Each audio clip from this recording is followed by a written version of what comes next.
Hey, it's Wednesday, time for another Action Figure Adventures video here on SEO Toy Review. Today, Baby Skeletor and I are taking a look at two G.I. Joe Collectors Club figure subscription service action figures. We've got Clutch, the Vamp Mark II driver, and Red Laser, the Red Shadow weapons technician. Pause it here if you want to read Clutch's bio. And here for Red Laser. G.I. Joe Collectors Club figure subscription service 8 figure 1 and 2 have arrived. We've got Tan Clutch, and we've got the Red Laser. Tan Clutch is really just Clutch. He's the driver of the Mark II. This is a modern era figure that's a tribute to an older figure. Clutch got repainted in a tan color scheme to go with a tan repaint of the Vamp, and we hadn't gotten a modern version of him. Not a super exciting figure in the sense that it's just a repaint, basically. But for people that are trying to get a modern version of all the original figures, he's pretty cool. And I actually really like Clutch. He's one of my favorite of the original 13 Joes. And then over here we have Red Laser, who is actually a Action Force character. This is a British version of a bad guy. It's actually the Cobra Commander figure painted red, and he's not the leader. He's like a trooper, basically. This one happens to be the Red Shadow weapons technician.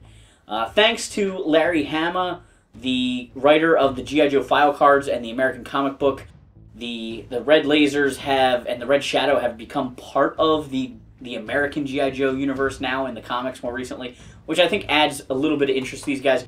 But also, like Jackal, which is their version of Destro, and Red Laser, which used the Cobra Commander parts, I think are some of the most interesting figures from the Action Force toy line. Here we've got the two figures out of the package. We're going to start by taking a look at Red Laser. So I don't usually get crazy excited about the international figures from the Collectors Club. Some of them are cool, but a lot of them I just don't really need them that much. I'm not crazy about a character being slightly recolored and given a different name, like the Big Boa repaint that was called Kangor. Doesn't really do much for me. But Red Laser I've always thought was a really cool figure because it's Cobra Commander totally repainted as somebody else, as just a basic trooper. It's just an interesting figure, in my opinion. So I was kind of excited to get this guy, but man, the club really dropped the ball on this one. We got an email about it from the club that there was an error at the factory, but it's just really frustrating with how much you pay for these figures. In the end, it's kind of minor because it doesn't really affect the figure, it's the accessories. But let's get into it. So here's the Red Laser figure up close. He's got some nice paintwork with the Red Shadow's logo on his head. He's got the black and white areas of his helmet. This piece is removable, just because that was a feature of this Cobra Commander sculpt.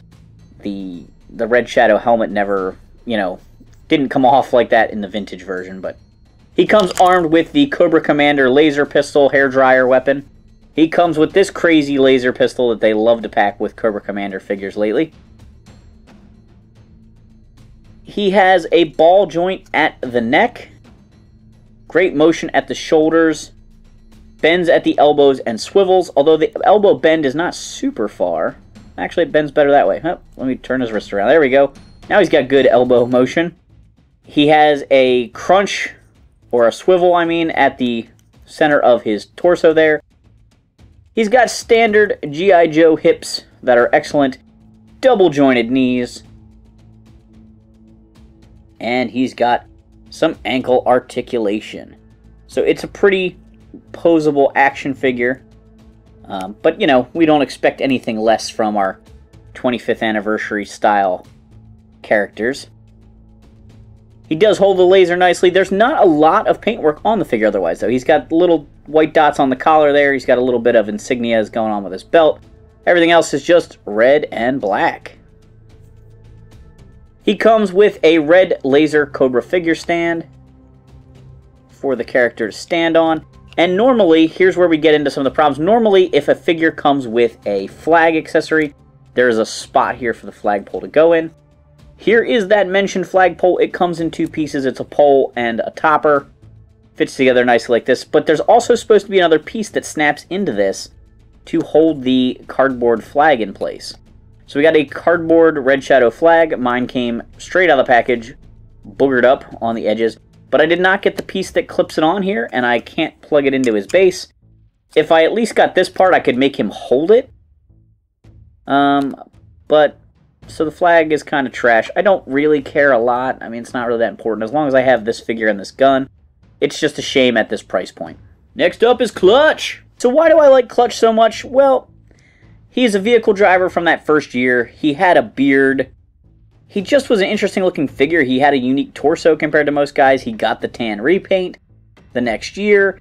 And when I was picking out figures to use in an animated show I did in college, which was called Action Figure Adventures, that's where this show got its name from, Clutch was one of the figures I decided to use, and my buddy just wrote a really good part for him in this stop-motion epic Toy Story set in a dorm room, as I often refer to it.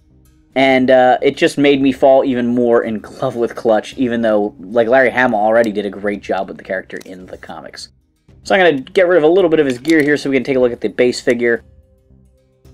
Clutch, of course, comes with a helmet. It has a strap on it. I don't really think it needs the strap. The strap kind of hides his beard a little bit, or blends in with the beard, either way. But it fits him okay. It's got a decent head sculpt. I feel like this was used for somebody other than Clutch, though, also. Is this a shared head? I don't know. I didn't do my research. I didn't look on yojo.com. He's got a ball joint at the head there. He's got standard G.I. Joe shoulders. He's got great elbow motions. He's got wrist articulation that swivels and pivots. Both of his hands are molded to hold accessories just like red lasers there. He's got some pouches on his shoulders. He's got this vest piece that's painted up to look pretty much perfectly like the vintage figure, which I like a lot. He's got pouches on the side here, hip joints that work really well, double jointed knees, and ankle articulation. They even got the tan on the front of the boots. So they really did get all the details right. This does look like a really good modern update of that original Clutch figure.